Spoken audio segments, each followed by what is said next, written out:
Hey everybody, this is Rob Vegas and I'm checking in from Melbourne, Australia. And of course we're back with another one of our movie chats. It's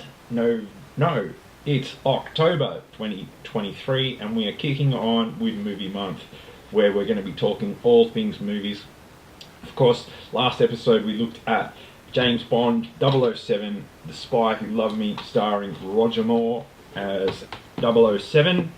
This time we're going to be jumping ahead and skipping one because I don't have the DVD of it. So we're going to be going straight ahead to For Your Eyes Only.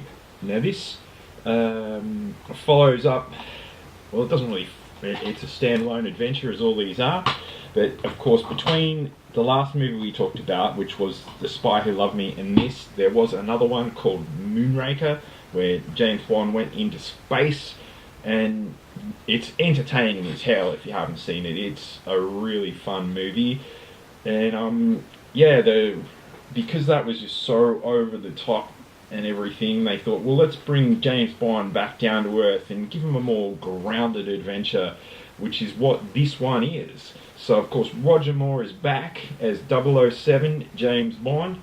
Also, of course, rounding out the cast, it's Carol Bouquet, Topol, and Julian Glover. So you've got a real top-notch cast there. You've got all your regulars like Q, played by Desmond Llewellyn, and yeah, good stuff. It's directed by John Glenn, who would go on to direct quite a few more James Bond movies, and he was actually a second unit director, or so he did a lot of scenes like involving action and things like that in the movies leading up to this, and then he got the top gig directing For Your Eyes Only. And yeah, of course, after the science fiction focused film Moonraker, as I said, the producers and the behind the scenes folk wanted to just go back, dial it back down and give James Bond just a good old espionage sort of thriller. And that's what this one is. Of course, there's one of those MacGuffin things in that a special automatic targeting attack communications device known as ATAC goes missing from the British Navy's fleet. So there's a submarine or a special device that goes missing, and you know the drill. James Bond has to go and track it down. Now, of course, over in the Soviet Union, those guys find out that this device is missing, and they also want to track it down, and they want to purchase it from whoever's got it. So that's, again, you've got the Soviet Union. Go and look that up if you don't know what that is. Trying to find this device, and of course James Bond is trying to find it, and it's a race against time with all sorts of espionage and spying and stuff going on. So you do get all of those old-fashioned sort of things and concepts, and yeah, no trips to space, not too many wild and wacky adventures underwater, because there is actually a really cool action sequence that takes place underwater in this, so that's something to look out for. But as a whole, a generally more grounded story.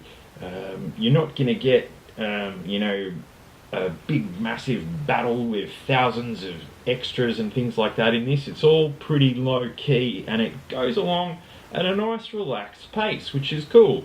So James Bond, he gets sent off on his mission.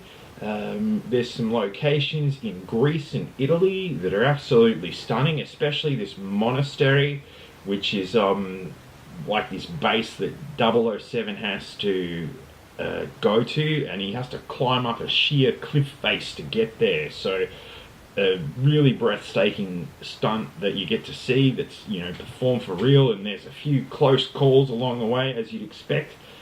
So yeah, lots of, like as I said, it's a more grounded adventure, but you're still getting your stunts and a lot of action and fun along the way.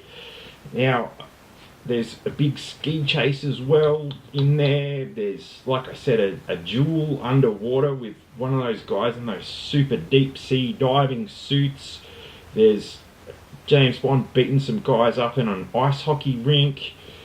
There's, a few daring raids and a lot of intrigue along the way. So, you're in for a good time. And James Bond in this one, like Roger Moore's generally known for a sort of light and fluffy portrayal or a light-hearted approach to the character.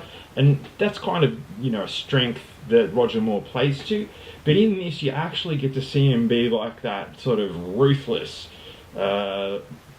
James Bond from the books and from the first couple of movies. And he has a couple of moments where you're like, whoa, this guy's...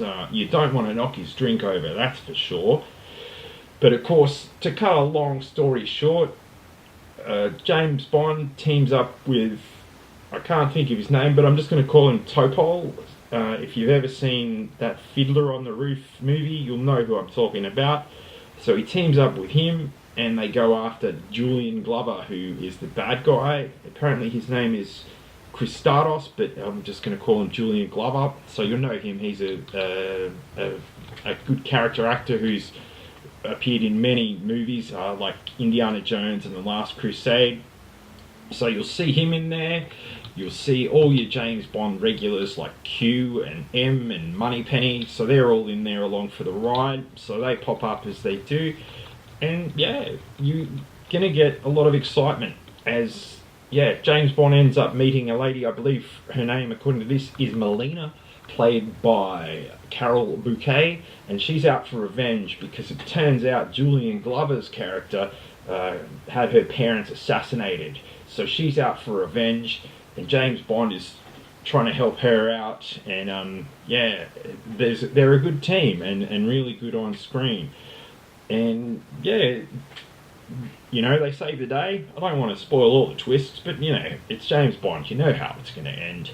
But lots of fun along the way. And Roger Moore's always on top form, and you're in for a good time. In terms of a Rob Vegas rating, I'm going to give it a 4 out of 5. So it's good fun. And Roger Moore's always wonderful and an absolute pleasure to see on screen.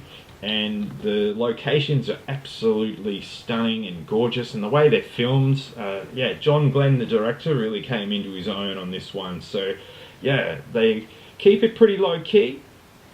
They bring on some good stunts, and all of them are top notch. So you're getting all your James Bond thrills, but just wrapped up and presented in a different way. Like I said, 4 out of 5 on the Rob Vegas scale. Let me know in the comments below if you've seen For Your Eyes Only, and let me know if you haven't and you're going to watch it for the first time. Leave a like and subscribe, comment, all that sort of stuff. I'd love to hear what you have to say. We're going to kick on with Movie Month, of course, so stay tuned, and I will see you soon as James Bond will return.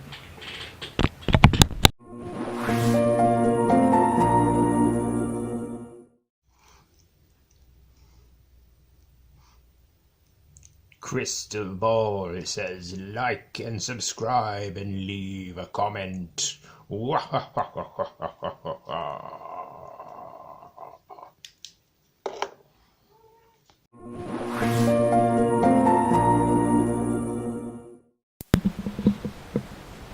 Yeah, it's raining a bit outside, isn't it?